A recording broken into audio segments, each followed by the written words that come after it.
So I've spent the past 6 months with the HP Victus, both the Intel and Ryzen versions. Now there's 3 things I like, 3 things I don't like, and then I'm gonna tell you which one I think you should purchase, whether it be Intel or Ryzen, at the end of this video. So make sure you hang on till the end. Now the first thing I'm not fond of about this laptop is the screen, for multiple reasons. Now first and foremost is this screen wobble, and it goes without explaining why I don't like the screen wobble. It just makes it feel like a lack of quality build in regards to the hinge and screen combination. Now, the second thing I'm not fond of about the screen is they gave us a 16-inch screen, but they gave us a 16:9 aspect ratio versus the newly and improved 16:10 that we're seeing on so many laptops. I really appreciate a 16:10 aspect ratio. I think as a creative professional myself, it gives me more room, whether video editing, using Photoshop, designing, the like. Now, the next thing about the screen I'm not fond of is the color gamut range and color accuracy on the standard screen that it comes with on the lowest base model. Now, it's like a 60 hertz screen.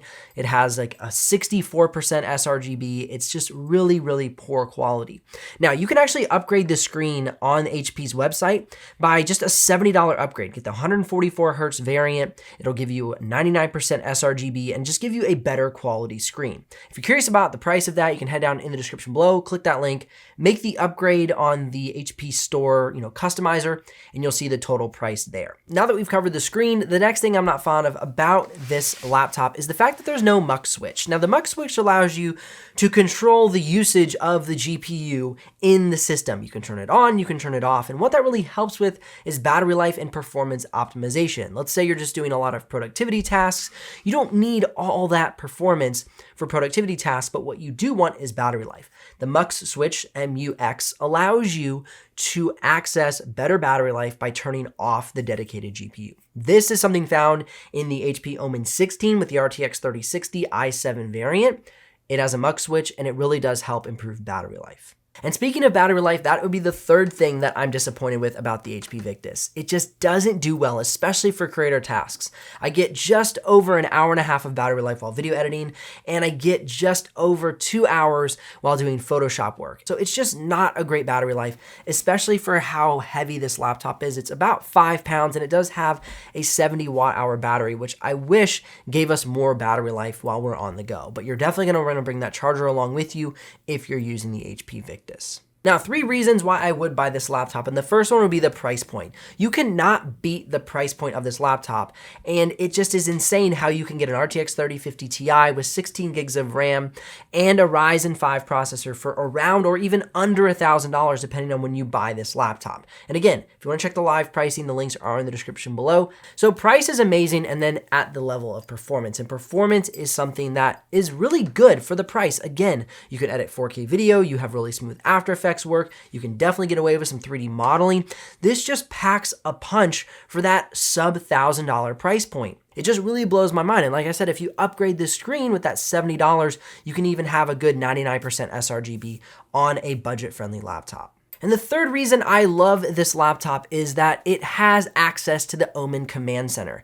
Now, in the past, when you had the HP Pavilion, which the HP Victus recently replaced, you didn't have access to the HP Omen Command Center, which gave you control over the fan speed. Though it does not have a mux switch, you can go into quiet mode or performance mode. You can go into quiet fan speed or auto fan speed or max fan speed. So you can choose whether you want your laptop to run quiet or you just want it to run full bore at like 60 decibels of fan noise, but it will keep it cool. Now, in regards to which one you should choose, whether it be the Ryzen 5 version or the i5, keep in mind I have both laptops configured at 16 gigs of RAM. They both have the RTX 3050 Ti and 1 terabyte of SSD.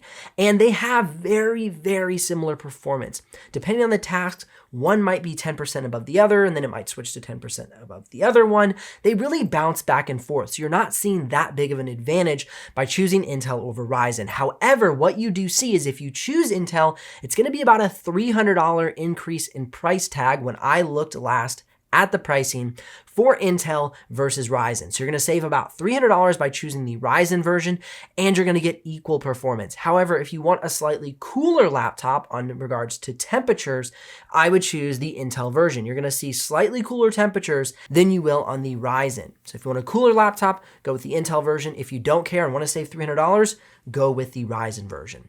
If you want more videos about the HP Victus, definitely click or tap the screen here. Otherwise, links if you're ready to make a purchase, likes if this video has brought you some value, value, and subs if you don't miss out on the future uploads. I'll see you here in the next one.